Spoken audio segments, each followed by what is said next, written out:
Furnizojmë 300.000 vende të reja pune. I mbylli vendet e punës. Se nuk ja kam dhënë votën në varrosi fëmijët, po ja kam dhënë votën mua të më mbaj. Taksën për faturën e energjisë për familjarët. Për taksimin e ndërmarrjeve do të jetë në këtë nivel që është. Do të rrisim atë fitimin mbi kompanitë. Do ta ulim çmimin e naftës. Po bëhet zhurmë lidhur me rritjen vetëm 10 lekë. Keni parë gjë akoma. Më 20 shkurt në orën 14 në sheshin Skënderbej.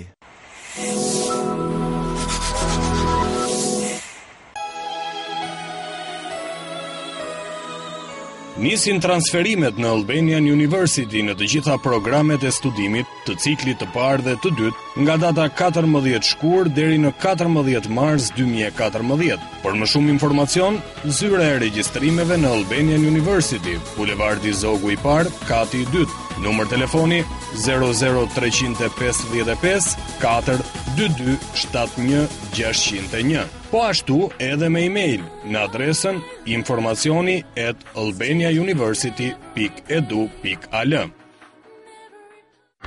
Po. Më shokvagën. A jetu më thua shfar halike? Ato vëm të rrmalla, më shokvagën, më rrëmë. Po mi moj, ja, UFO. O shokvagën në zdubi të kuj e shtaksor. Du me ndresh rrmallën. A je, Poliklinika UFO i ofron të gjitha. E para është në qendër të Tiranës. E dyta ka pajisje moderne të fjalës së fundit, garanci, cilësi dhe mbi të gjitha çmim të arsyeshëm. Provoje një herë më jaje, provoje. How?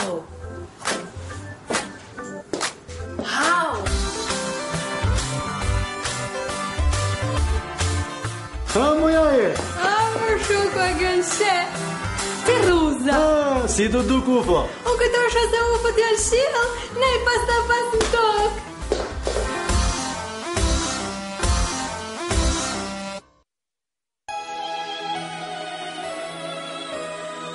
Fillojnë regjistrimet për programet e doktoraturave në Albanian University nga data 14 shkurt deri në 15 mars 2014 për ciklin e 3 të studimeve në fushat: shkenca politike, drejtësi, ekonomi, arkitektur, farmaci dhe psikologji klinike. Për më shumë informacion, kontaktoni pranë zyrës së doktoraturave në Albanian University, Bulevardi Zogu i Parë, kati i dytë. Numër telefoni 00355 422 71 601. Për çdo pyetje mund të kontaktoni edhe me email në adresën informacioni@albanianuniversity.edu.al.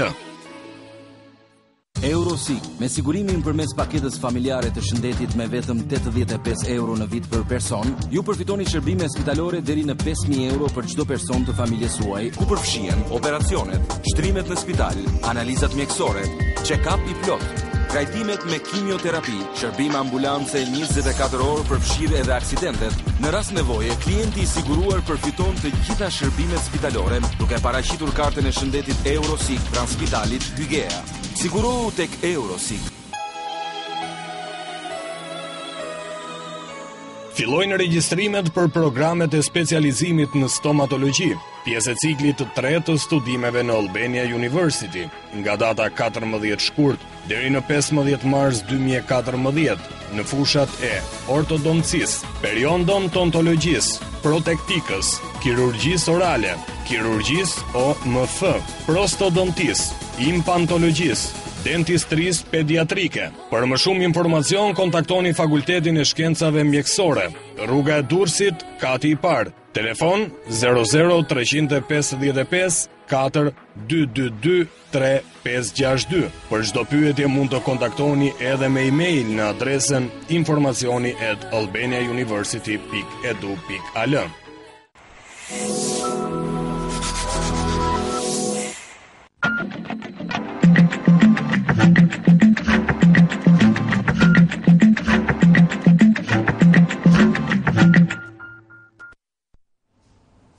Për Përshëndetje nderuar teleshikues të UTV News. Java ka nisur me një përvjetor të rëndësishëm, nuk mund të lëm pa kujtuar 6 vjetorin e pavarësisë Kosovës. Ka marrë goxha vëmendje edhe në ceremonitë organizuara në Prishtinë, të transmetuar edhe drejt për drejt, por në fakt çështja për cilën do të zhvillojmë diskutimin në këtë fillim javë lidhet më shumë ka një karakter komunitar, do të thoja unë, sepse bëhet fjalë për mjedisin.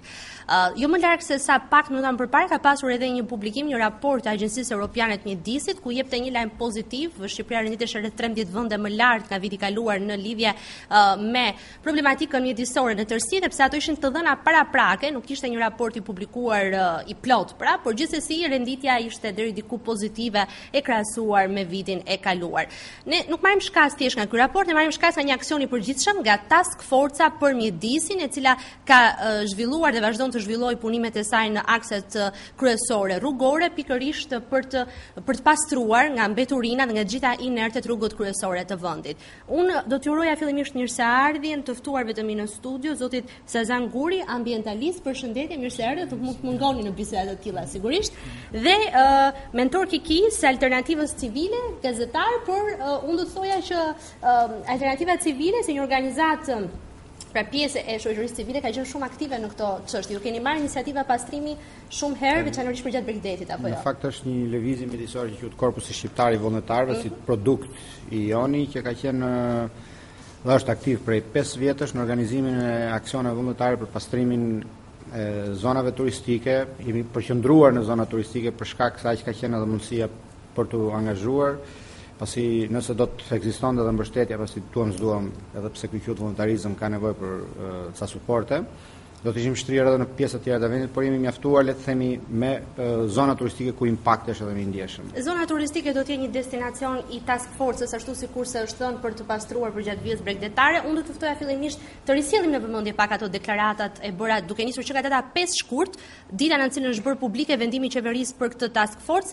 Më saktë ka qenë një angazhim i Ministrisë së Mjedisit, bërë publik përmes zëvendës ministres së Mjedisit, dhe për të vijuar më pas me deklaratat e ministres zonjës Kodheli, e cila është edhe në krye sa i takon pjesës së angazhimit të forcave ushtarake në pastrimin e akseve kryesore rrugore nga mbetjet. Ndiqim pikërisht këtë insert dhe më pas shërbim në studio.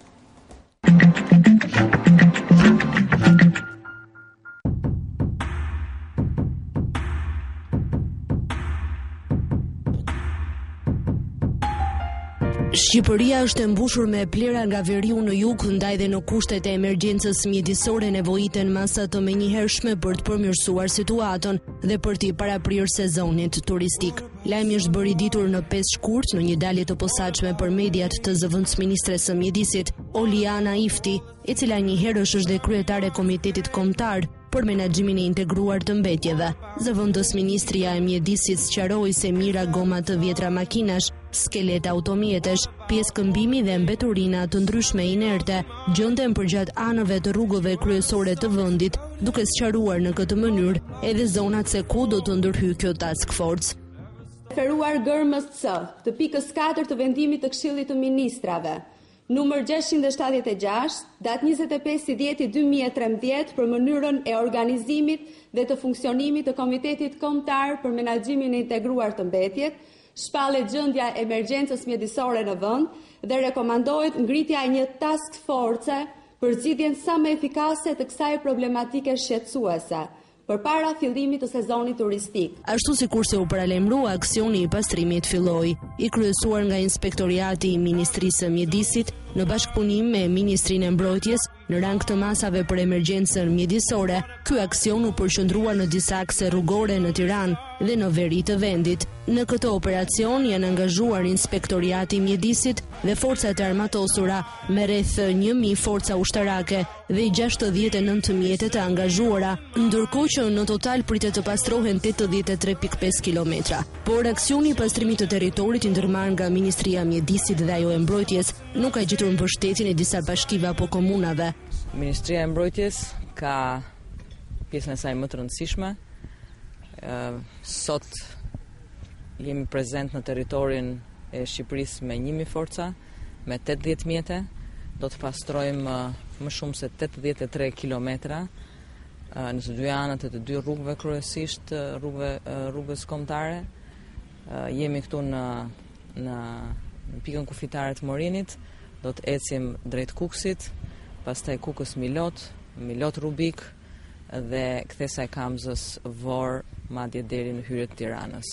Dhe fjala jon është emergjencë civile, disponibiliteti i qeverisë për ta kthyer këtë emergjencë civile në favor të qytetarëve, por pa dyshim, pa ndihmën e qytetarëve, pa asistencën e tyre, pa mbajtjen pastër të ambientit prej tyre, prej bizneseve, ne nuk do mund të mbërrim asgjë kundi. Sipas planit të Task Force-s, pas pastrimit të autostradës Tiranë-Durrës, do të vijohet më tej dhe me Bregdetin, me qëllim që turistët të gjejnë një mjedis më të pastër. Por ndërkohë, e vërteta është se aksionin e cilësuar si ndërhyrje emergjente për shkak të përshkallëzimit të problemit me mbetjet nuk e kanë përkrahur as qytetarët. Në një shkrim kushtuar pikërisht kësaj nisme të iniciuar së fundmi nga qeveria, por me një karakter të gjerë komunitar, gazetari Fatos Baxhaku e cilëson si një kauzë gabimisht të politizuar. E shtuna e trisht e zonjës Skodeli na kujtoi edhe një tjetër gjë. Na kujtoi se sa fort na ka ndarë deri më tani politika. Shumë njerëz ndër ato anë, kryesisht drejtues bashkive e komunave që i përkasin opozitës, duhet ta kenë vrarë mendjen. Kodeli është me Edi Ramën. Ne me lazëm të dalim ne në krah të aksionit që ajo drejton. Të njëjtët njerëz që pranojnë të bashkëjetojnë me plerat si në një jetë të zakonshme, do të brofnin sa kaq në këmbë me një ok qef për ndonjë miting apo ndonjë grumbullim tjetër. Në të vërtetë, sot mund të jemi të ndarë ndër parti apo bindje politike, por se Shqipëria jo. Edhe sikur të duam ne, kjo është e pamundur. Për ndryshe i bie që edhe qiellin ta ndajmë në dysh, a më tresh. Kjo sa u takon njerëzve të opozitës.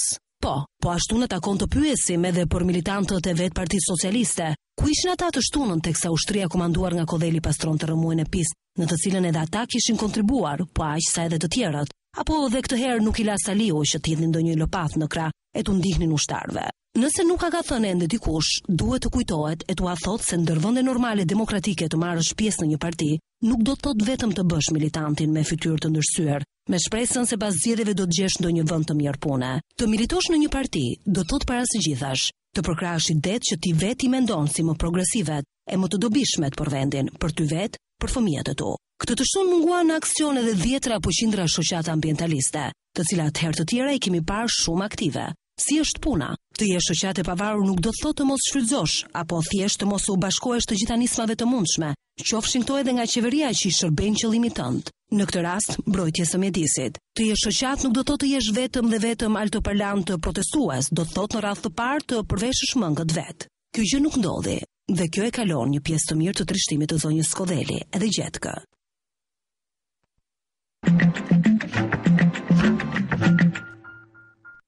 Kemi ndjekur kështu jo vetëm deklarata që i takojnë pikërisht qeverisë nismëtare e kësaj nisme, por njëherë edhe komentet që kanë ngjallur këtë nismë, mënyra se si është perceptuar, ne do të ndalemi më gjërësisht në këtë.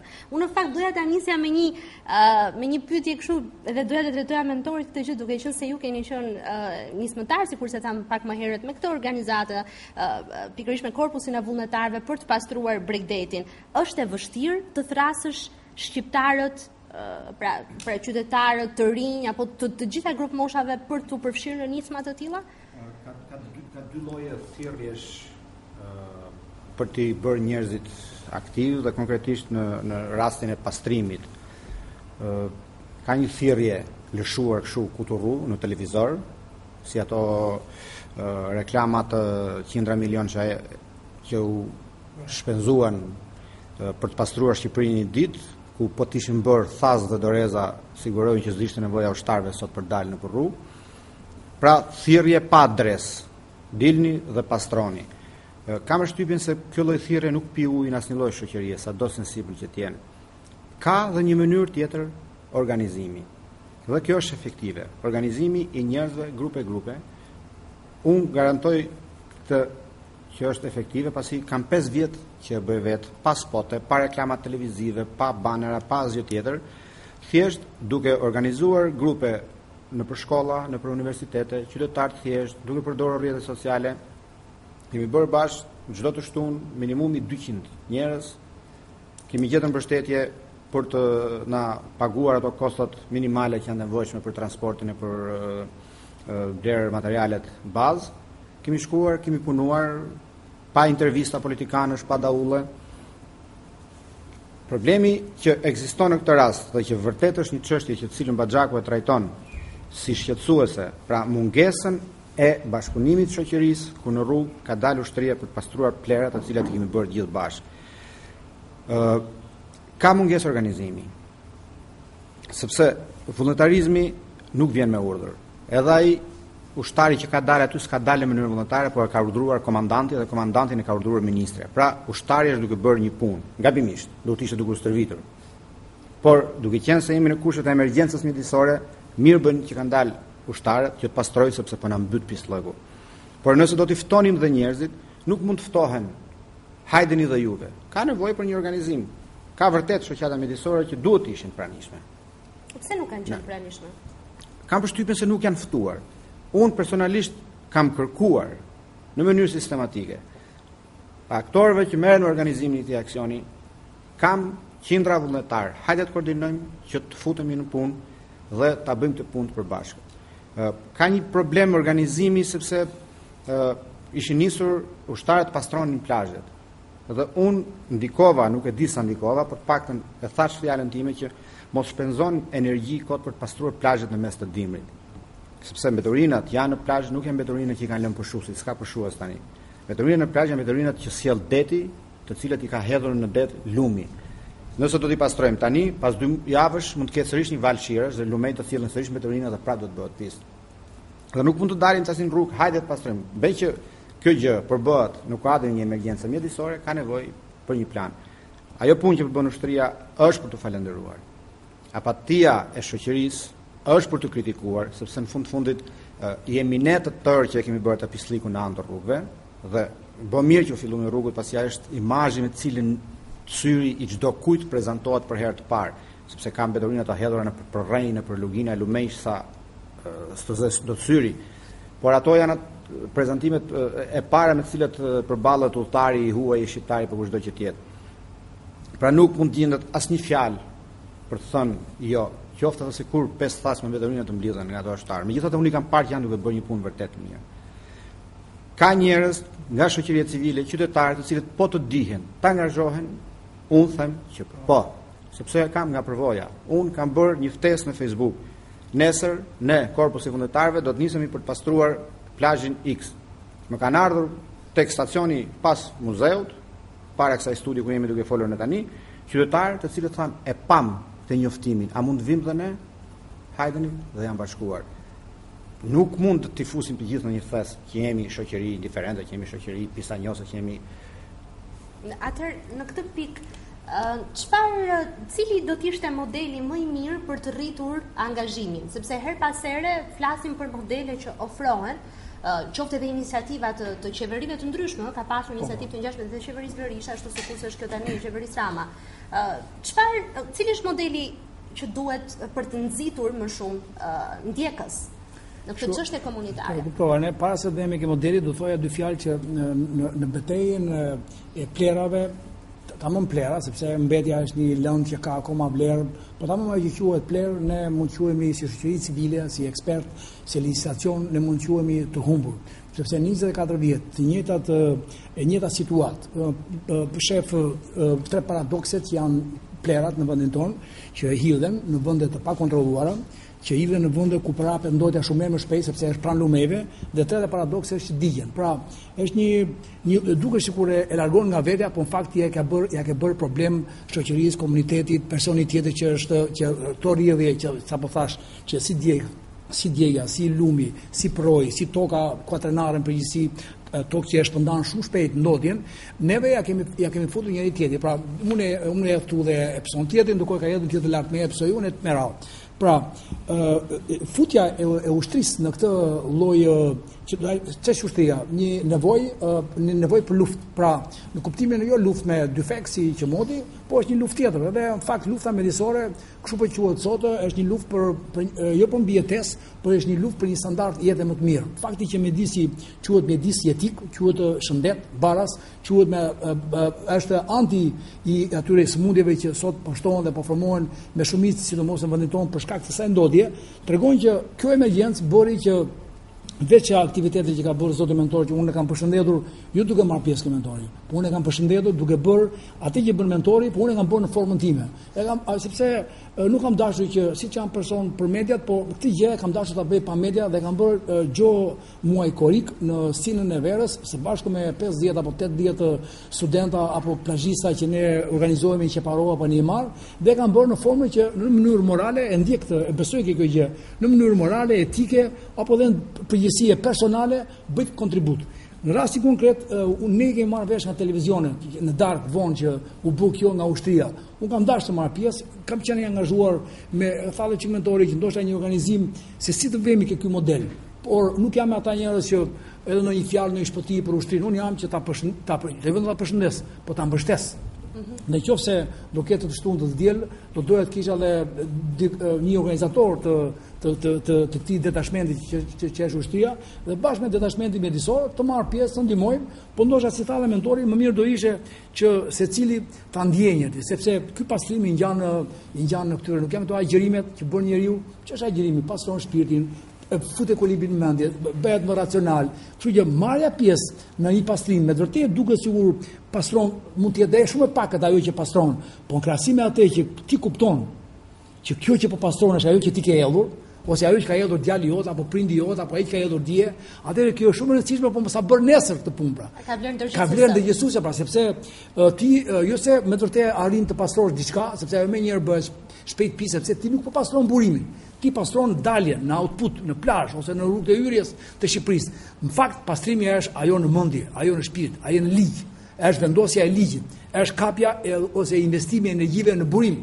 Investimi i energjive në burim do të thotë që ti kryebashkiak, ti kryeministër, ti ministri i mjedisit, ke 24 vjet, ta quash veten në nevojë urgjence apo lufte, sepse me vërtet do të pranosh i dështuar dhe hajde të vi një ditë e mirë, një orë e mirë, që të themi, Shqipëria ka nevojë për arkitekturë koshash, sepse qenë qytet sot bën shaka se nga ajo që kemi bërë persona, këta na kanë bërë persona publik, me dashje pa dashje, e kemi marrë të status, më thoi ku ta jap ai. Sot në mëngjes, në drek, më thoi ku ta jap. Edhe thashë do mundohesh ta mbash këtë pjesë e makinës derisa gjesh një kohë. Çfarë do të them? Që Tirana apo çdo qytet apo çdo fshat duhet të ketë një arkitekturë koshash, ku të ketë koshin e vogël, gjo 50 metro, koshin më pak të madh, gjo 100 metro, një kosh mesatar, gjo 200 metro, dhe koshat e mëdhenj, industriale apo të mbete familjare, gjo 500 metro. Ne nuk i kemi këto. Atëherë, nëse ti sprovon këtë arkitekturë, ti ç'është një fëmijë në Argjentinë, 15 vjeç, fëmia në Argjentinë nuk di të godasi me gur, sepse është rrethuar gjithandej, është rrethuar me gjelbërim, me pemë, ku nuk e shef pra. Atëherë, ky sistem i pajisur me këtë lloj teknike më bën dhe mua që ti je më i ndërgjegjshëm. Më bën dhe mua që mos ta jeth, mos ta flak. Po nëse ti më vë 2 kazan për 10.000 banor, do të thotë që do mbush kazanët që janë pa rrot, që janë pak, që janë metalik, që të vrasin vetëm pjesa metalike e kazanëve, si ka mundësi që gjithë Europa, gjithë bota ka kazanët plastik, edhe i ka mesatar, të mesëm, të vegjël, nëse edhe i kanë forma, më tepër bëjnë arkitekturë të qytetit se sa koshash, nëse ne kemi metalik, pak të hapur, të shyer, 2 në krahasim që duhet kesh 5, 6, 7, po mund të kesh edhe sikur ta përziej mbetjen qytetari, po le thuaj me radh plastik, kjo është për letër, kjo është për metal, kjo është për qelq, kjo është për mbetje organike, sepse një ditë jo se s'kemi pas edukim në trashëgimimin tonë, sepse mbaj mend timat kur më thoshë biro thot letrën ke dyqani të marrë 16 lekë kilën për të blerë librat. Qelçin ke dyqani tjetër për të marrë 4 lekë shishen për të blerë fletoret dhe këtë pleun organik thoshë ta nxjerrësh mbi shtëpitë Mangalem Berat tu, po kisha një baçet 2 me 6 metra, e mbaj mend se sot këtë pleto duhet se do plerosh bimët atë manin e tjerë. Edukatë ka qenë për të gjithë, ëse? Jo, kjo edukatë shqiptare e ka patur ti deri në 90-ën e ka patur. Sot jemi prishur për shkak ose mirë thash, jemi prishur për shkak të kësaj babzie, për shkak të shpejtësisë së marrjes të ballafaqimit me kapitalizmin ose me kapitalin dhe kjo do vi, do rregullohet. Atëherë, një model mentori, një model ushtria, një model të shoqatat mjedisore. Po i them shpejt për të arritur ajo që thatë juve model. A dhe ky është modeli që është viziv, estetik, model psikologjik, model shembulli. Pastaj ajo që kjo e gjitha kap për mua rreth 20% të korteksit njerëzor. Po ajo që e kap në të njeriu që është nën korteksi është ligji. Ligji ku në Gjermani po i çutakis dënohesh 40 euro edhe bile i thotë ai nga mbrapa në telefon i thotë agjencisë mjedisit apo inspektorit që filani ulli çutakizën, qesën, letrën edhe spionuan. Dhe quhen spiona të ndesh. Quhen spiuna jo të tipit klasik, po spiuna që duan të pastër. Po të pastër, po spiuna të ndershëm dhe nuk quhet spiun po quhet që ti ke bërë detyrë patriotike ndaj vendit tënd. Mirë, do ndalemi pak tek ligji, do ndalemi edhe te strategjia, sepse kjo sigurisht është një bisedë më shumë se sa kaq, por unë të doja që në këtë momente të flasim pak për pushtetin vendor dhe për rolin që kanë luajtur kryesisht bashkitë, të paktën në pjesën e veriut. Më njoftojnë që ka në këtë momente në lidhje telefonike zotin Agron Demushi, kryetarin e Bashkisë së Bajramcurit. Përshëndetje. Përshëndetje. Faleminderit për që ju bashkuat kësaj bisede, sepse do doja shumë të dija në lidhje me angazhimin e bashkisë tuaj konkretisht, kuptohet që pushteti vendor është shumë më pranë komunitetit dhe sa kohë që flasim për mjedisin, pashmangshmërisht që ky është një shqetësim i komunitetit tuaj. Si ka qenë angazhimi konkret i bashkisë tuaj, nëse ka pasur pra një të tillë në lidhje me këtë task force dhe me këtë nisëm të qeverisë? Në shpar ju falenderoj ju për mundësi që më dhatë të pranëton mbi këtë çështje, duke gjetur rastin njëkohësisht që falenderoj edhe juve si UTV, por edhe gjitha media televizive dhe shkruara që pasqyruat një reportazh mbi bukuriqet të ofron Derboja para pak muajsh. Unë përshëndes nismën e Ministrisë Mbrojtjes, por nuk di të jem njoftu as me shkem, as me më telefonat që t'i bashkohem kësaj nisme.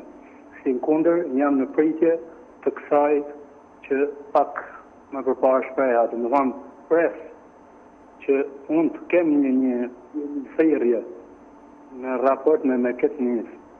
Mu më duket jo normale, të më thonë deklarata e ministrës që pushteti vendor nuk i përgjigjet nisën tonë dhe nuk më duket as pak normale ajo deklarat që shpreh në paramediave, duke qenë se në asnjë rast nuk jemi pasur ftesë apo njoftim për bashkëpunim në lidhje me këtë nisë.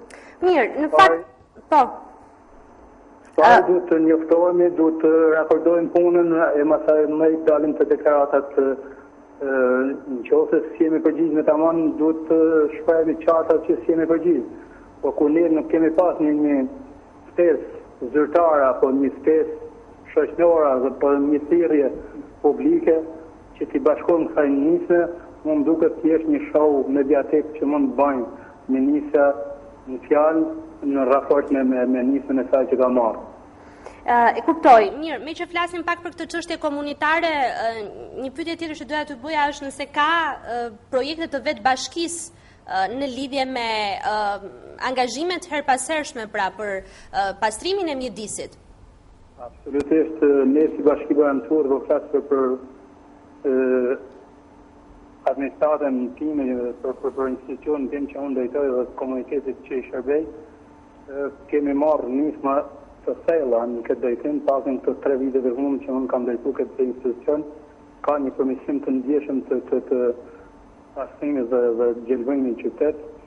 Ka qenë një menaxhim me kompani private që nuk ka afruar shërbim të mirë dhe ne kemi marrë nismën me ardhmën time në detyrë për ta menaxhuar vetë pastrimin, që për vetë faktin se edhe shumë institucion që ka qenë kompaninë pastruese nuk ka qenë shumë e mjaftueshme në të drejtën për të investuar në këtë drejtim. Ndaj jemi detyruar të zgjidhim kontratën kur ka përfunduar kontrata sipas rregullave dhe i kemi marrë gjitha matat që ta menaxhojnë vetë.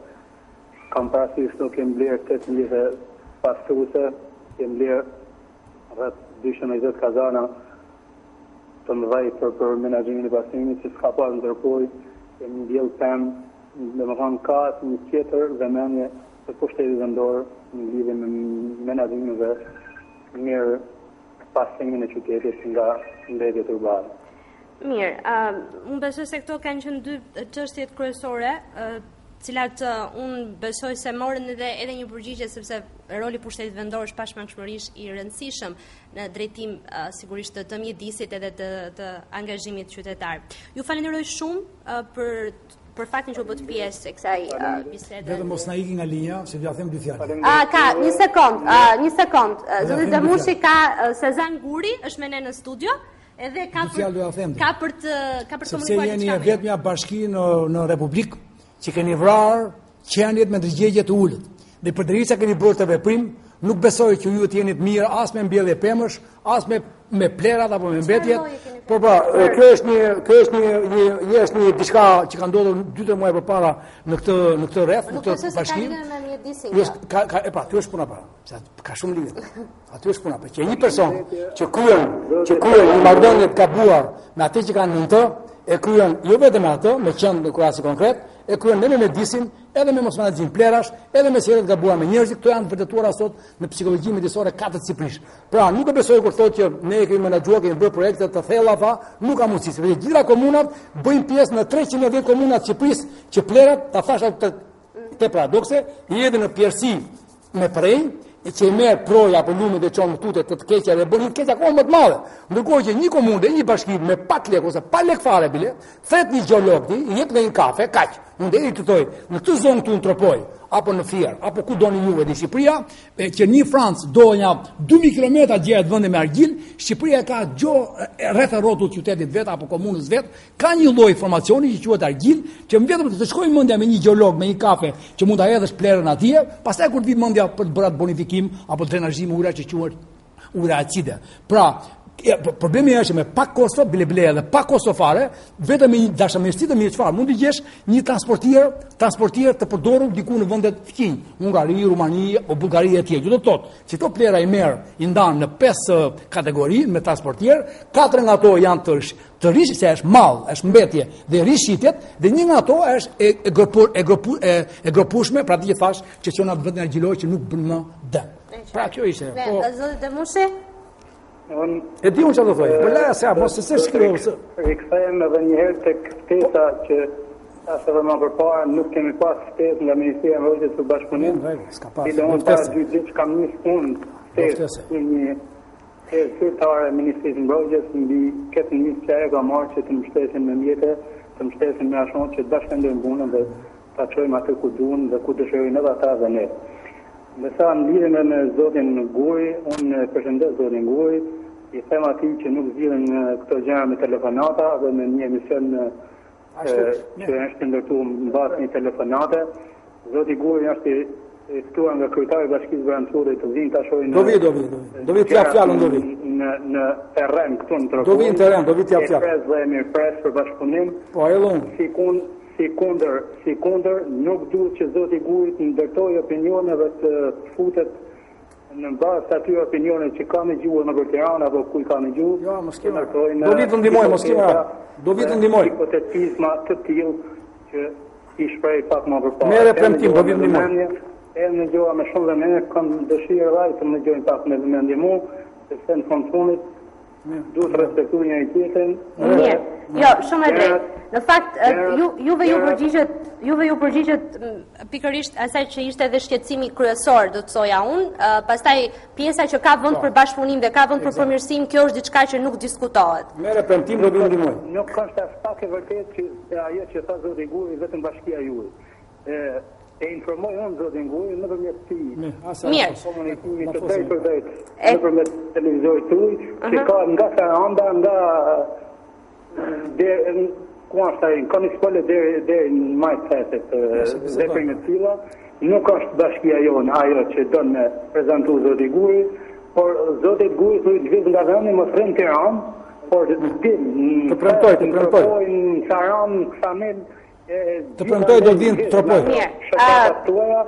Zoti Demushi, bashkohuni dhe mbështetni pushtetin vendor në këtë nisma që ju vetëm doni të bëni show mediatik dhe asgjë më tepër për zotin Guri. Unë ju falenderoj shumë pikërisht për atë që u thash pak më përpara, që u bashkuat në këtë bisedë dhe sigurisht kjo është një bisedë shumë më e gjerë se kaq, por ne rrim edhe i qëndrojmë pak nismës së task forces. Dukshëm të paktën nga ajo çfarë tha dhe mentori, ka munguar deri diku një lloj koordinimi, sepse nuk kanë qenë të organizuara gjërat siç duhet, por është thjesht janë vënë në lëvizje struktura shtetërore, të quajmë kështu. Pra ato çfarë janë kapacitetet që ka në dorë shteti. Problemi që të mos e lërlikojmë shumë nga ç'është, kemi një vend të bërë pis. Janë zhvilluar nisma lokale gjithtani për të organizuar pastrimin e zonave turistike. Unë personalisht jam i kënaqur që kam arritur të bëj bashkë gjithtani 3500 njerëz, të cilët janë të gatshëm të angazhohen për të pastruar mjedisin, por jo vetëm kaq, por për të qenë edhe ambasador të mjedisit në zonat ku ata jetojnë. Duhet të theksoj një gjë, duke qenë superment për shteti vendor. Në fillimet e aksioneve me korpusin shqiptar të vullnetarëve, jemi përballur me një indiferencë totale të pushtetit vendor. Nuk po duhet ti përmend të tërë, por pjesa dërmuese e njësive vendore që kishin në administrim zona bregdetare turistike nuk e ofruan bashkëpunimin, sepse për këtë le të themi po ai justifikoi në thojza, nuk kishte eksperiencë dhe kur shkonim ne me 4 autobus nga qytetet të ndryshme dhe shkonim për të pastruar një plazh, shprehin habise që janë këta njerëz, janë çmendur këta që vinë këta na pastrojnë mbeturinat që kemi ne këtu. Por nga viti 2 dhe i 3 i aktiviteteve tona u vendos një kulturë bashkëpunimi mes nesh dhe drejtuesve vendor. Aq sa vitin që shkoi, ishin kryetarët e komunave që na kontaktonin dhe thonin hajde bashkërisht të organizojmë ditën e pastrimit të komplet zonës turistike dhe të bëjmë edhe shpalljen hapjen e sezonit turistik për këtë vit. Ne mbollëm, le të themi, atë farën e kulturës së aksioneve vullnetare. Në disa zona ne nuk kishim më nevojë të shkonin pastronin, pasi ishte vetë komuniteti, kryesisht shkollat që organizoheshin vetë për ta bërë këtë punë. Vetë ka komuna që sot organizojnë banor, administratën dhe shkolla dhe bëjnë vetë këtë punë. Pra ky modeli që ne e kopjuam apo e stisëm nuk ka shumë rëndësi, po shpërnda dhe po imitohet tashmë kryesisht pra na njësitë vendore të qyteteve dhe fshatrave që administrojnë zona turistike. Pra nuk është e vështirë që modeli i mirë të përhapet. Me gjithë barrierat që kishin fillimisht si pasojë e perceptimit gabuar, e koncepteve, mungesës kulturës dhe të edukatës. Lidhur me aksionin që po zhvillohet tani, problemi është që ne të gjithë bërtasim ku janë njerëzit, pse nuk dalin njerëzit. Por çdo njeri me ndërgjegjen e tij thotë po unë jam gati ta bëj këtë punë, në të cilin thotë jam gati ta bëj këtë punë. Kam kontaktuar unë njerëz që më shikonin një ditë përpara duke pastruar, më thoshin mentor, shumë bukur ajo që po bëni dje ke Gjiri Lalzit. Bravo i qoftë. Unë thash, hajde do vish do ti javën tjetër. Jo, shiko se javën tjetër kam një punë, po e lëm as 2 javësh. Pra ka shumë njerëz që thonë të lumtë ajo që po bën ti, por nuk e bëj, s'po e bëj as unë. Megjithatë, unë duhet të ndalem në një çështje, që ta lën politika, qeveria, pushteti, ta lën vullnetarizmin të vetë organizohet. Nuk ka vullnetarizëm me urdhër. Kanë qenë 2 shembuj tipik që kanë organizuar njëherë qeveria Berisha, njëherë qeveria Rama, pastrimin e Shqipërisë në një ditë. Kanë harxuar para për spotet televizive e udhëtime me autobus poshtë lart për të organizuar vullnetarizëm nga lart poshtë dhe kanë dështuar totalisht. Në fund, në rrugë kanë dalë vetëm nxënësit që i kanë nxjerrë me urdhër drejtori i shkollës dhe thjesht kanë bërë xhiro vërdallën për rrugë dhe s'kan bërë asnjë punë. Nuk ka vullnetarizëm me urdhër. E thash edhe një herë, ata ushtar, unë jam i sigurt që 3 çereku nuk dalin ta bëjnë atë me konsciencën e tyre. Dalin sepse i urdhëron komandanti. Megjithatë, u lumshin duart sepse po bëjnë një punë të shkëlqyer. Duhet të jemi mirënjohës. Dhe të mbështesim qoftë edhe një individ i vetëm, kur të shikojë që ushtarët janë para shtëpisë së tij, të dalin nga shtëpia dhe të bashkohen. Ne kemi vendosur me kërkesën time, e theksoj edhe një herë, me kërkesën time, i kam shkuar dhe kam kërkuar që të koordinojmë për pastrimin e zonave turistike dhe ne do të jemi bashkë me ushtarët. Në momentin që të fillojë pastrimi i zonave turistike, pasi ne nuk kemi mundësi infrastrukturore që të shpërndajmë vullnetarët tanë sepse do makina. Ushtria ka 80 kamion që i shpërndan njerëzit e transporton mbetjet, ndërsa unë me grupin e vullnetarëve nuk kam mundësi ta bëj këtë gjë. Ndërkohë që kur të bëhet pastrimi i plazheve, i zonave turistike, ne do të jemi bashkë me forcat e ushtrisë për ta bërë këtë punë. E theksoj që duhet me çdo kusht që shoqëria civile, në këtë rast jemi duke folur për ato grupime që ndikojnë në ndërgjegjësimin e qytetarëve, të mos paragjykohen. Pasi edhe një herë nuk nxitet vullnetarizmi me urdhër. Aq më keq që ne kemi një Çfarë do të thotë mos paragjykohet shoqëria civile? Po ka një shprehje ku janë shoqatat. Këto shoqata nuk janë kështu gjëra hyjnore, të cilat me magji bëjnë që kjo rruga Tiranë-Durrës të jetë e pastër. Këto shoqata organizohen apo vetë organizohen, janë grupime njerëz të cilët unë që ti thras kam një kosto sepse do i transportoj vullnetarët nga Tirana, do i çoj në Zvërnec të Vlorës, plazh të cilin e pastrojnë në mënyrë sistematike. Kam nevojë që të shkoj qoftë në autostradë. Duhet këto njerëz, nuk do të them të marrin autobusin e linjës për të shkuar atje. Ka nevojë për doreza, ka nevojë për të marrë ato qeset e plastmasit. Pra un kam nevojë të organizohem për këtë gjë. Dhe nuk mund të ikim, hajde të nisemi tash me që t'i bashkohemi këtyre ushtarëve. Megjithatë, ka vend për të kritikuar.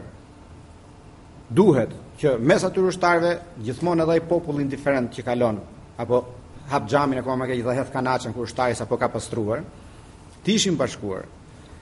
Ky është kapitulli i punës vullnetare, angazhimit qytetar në çështjen e mjedisit, ku unë jam i bindur që do ketë gjithmonë kritika, pasi ne jemi akoma në kushtet që ta pastrojmë dhe nuk themi që të mos e bëjmë pis. Sepse ato plera që janë hedhur nëpër rrugë nuk janë mbetje urbane që i kanë hedhur familjarët në qeset e mbetorinave të shtëpisë. Ato janë të gjitha mbetorina që janë hedhur nga xhamat e makinave, se nuk jetojnë njerëz në autostradë.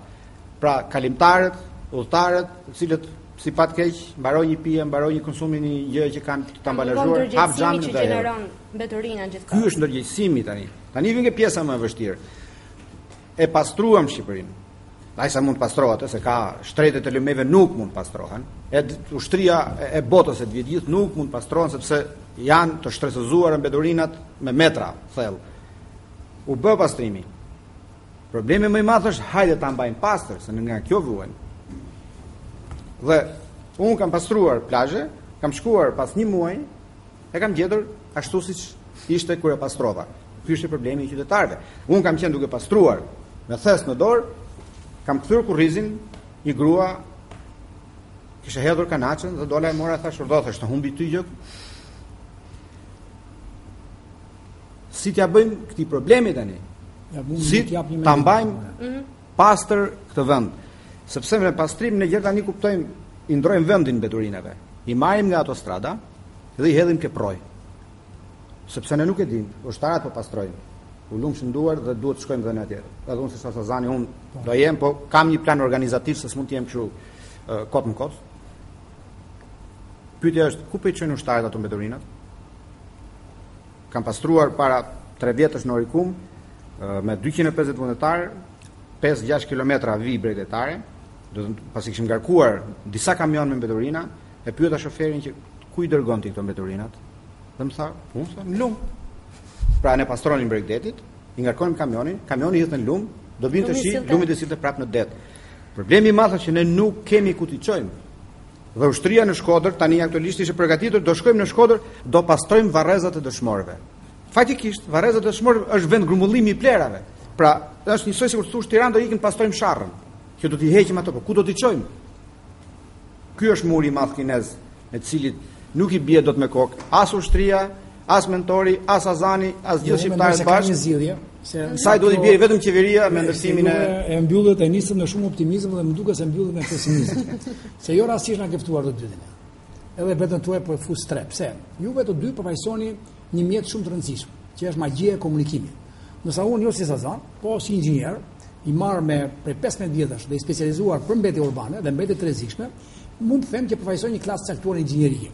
Pra, nëse ne bashkojmë forcën e mendimit tonë, që kemi qenë të shkëputur, me forcën e magjisë tuaj, atëherë neve nuk kemi nevojë që të bëjmë 3500 vullnetarë, siç tha që me të drejta, mbështetja është maksimale 3500 të zotit nëntor. Si kundër e 1500 po i quaj të ushtrisë. Mi po 5 milion bëjnë gjithsesi. Atë 5 milion që pastrojnë dhe 3 milion pa 5 milion dhe 2.995.000 që ndosin. Pra nuk është zgjidhja dot pra. Edhe unë gjithmonë kam prandaj edhe unë s'kam qenë pjesë e mentorit, por kam qenë pjesë e mbështetjes në distancë, që nga njëra anë mbështetjes bëj model, ku në Qaparon i marr kam djalin dhe shumë miqtë studentë aty edhe vetë bëjmë pa u ndier bile, pa media, se boll kam dalë në media, s'mund dal për një gjë që ndonjëherë është puna e korpsit që kam menduar të iniciativë, po unë mendoj gjëra të tjera pra. Unë jam që energjinë që mund të jetë 1 megawatt energji e harxoj në burim, se sa të harxoj 100 megawatt në dalje, në output, në plazh apo në rrugët e hyrjes së Shqipërisë, që mund ta harxoj 100 megawatt energji, në fond 100 megawatt, dhe produkti është që ai më merr dhe çon lum plera dhe më vjen pas një muash ose pas një ditë. Pra zgjidhja më konkrete po, ta e vllai tash në çast. Në çast. Por këta nuk kanë dashur të dëgjojnë. As ata të djeshmit, po më duket se ky sotmi ka një shpirt praktik.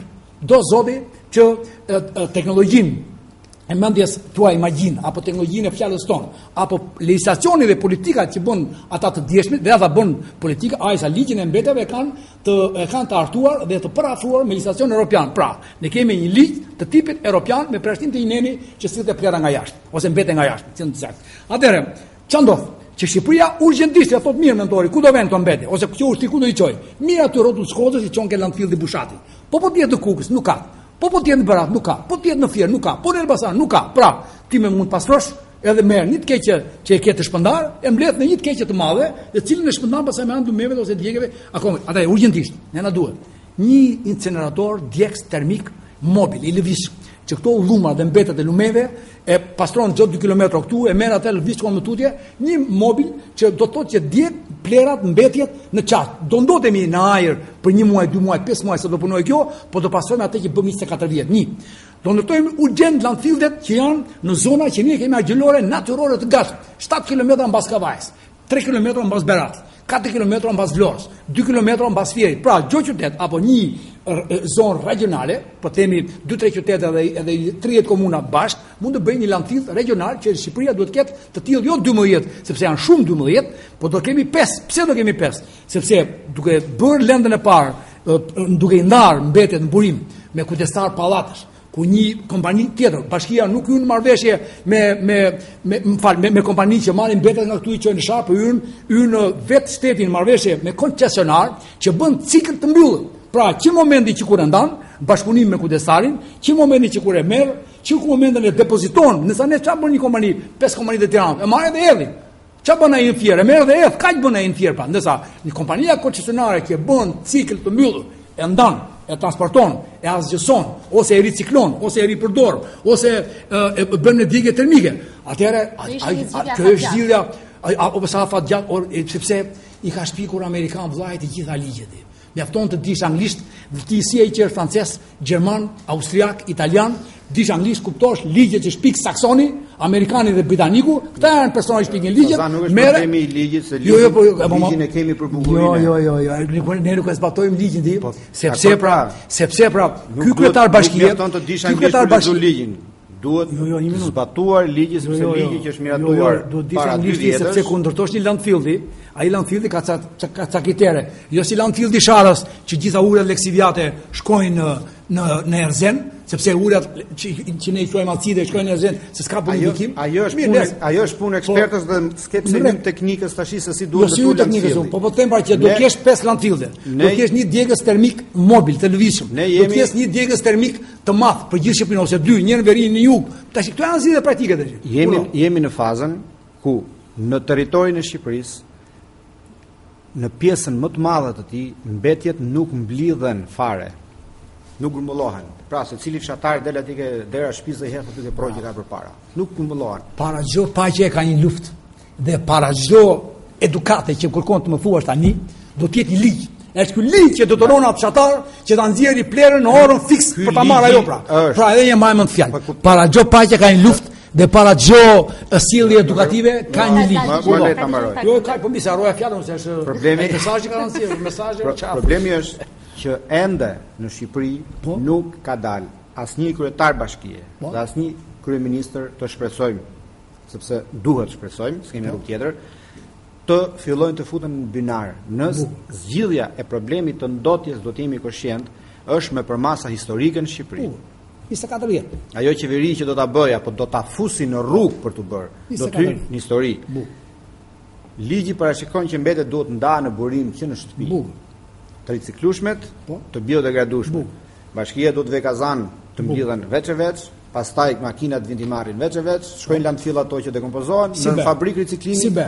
Nuk i bën askush. Po pra, atë do punosh më shumë disi magji televizori, që si të deturojmë ne tash, mendja jon, fjala jon edhe puna juaj, si deturojmë një kryetar bashkie që të bëj këtë proces.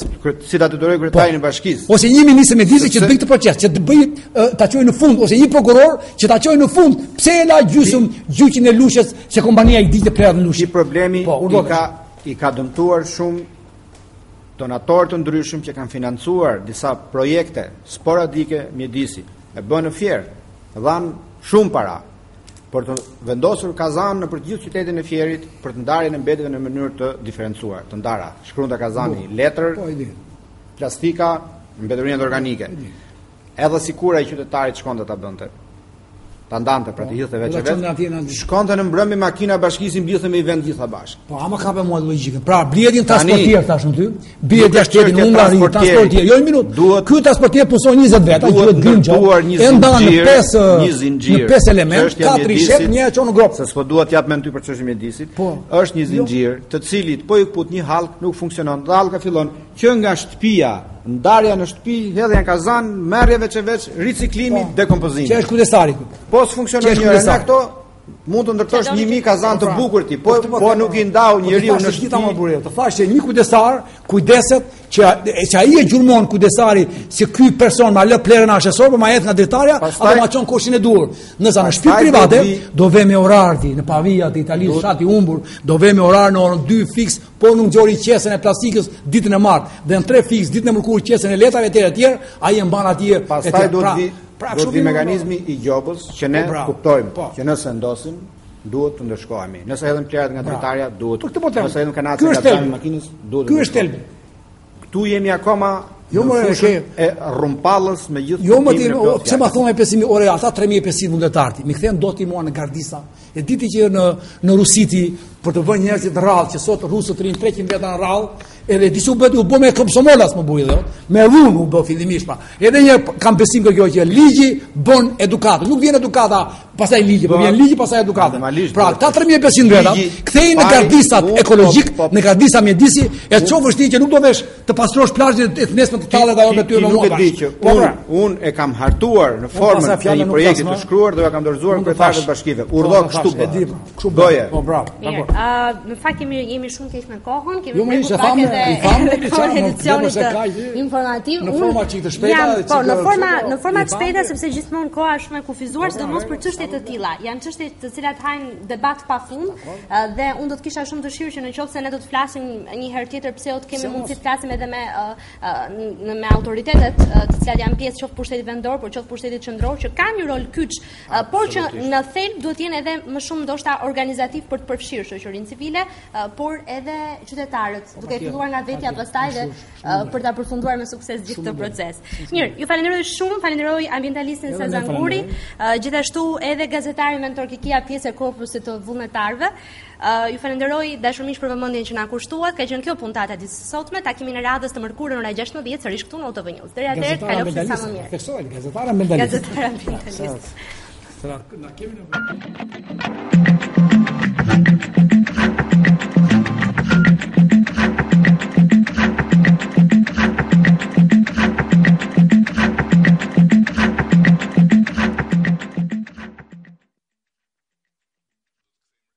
dhe sigurinë në vend.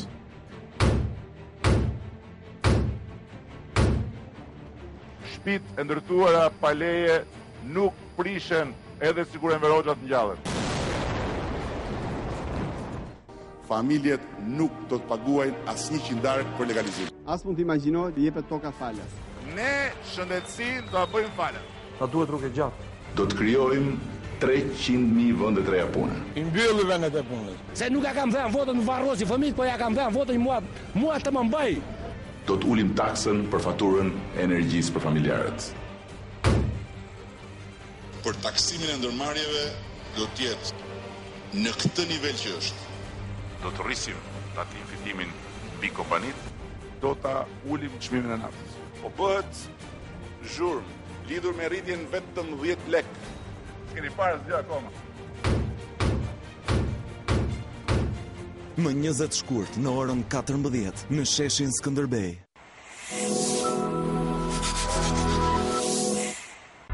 Po. Më shoku e gën. Ai do të thua çfarë halli ke? Ato vën të rrmalla, më shoku e gën më rrop. Po mirë moj. Ja, ufo. O shoku e gën s'do vi takoj shtaksor. Do më ndresh rrmallën. Aje, Poliklinika UFO i ofron të gjitha. E para është në qendër të Tiranës, e dyta ka pajisje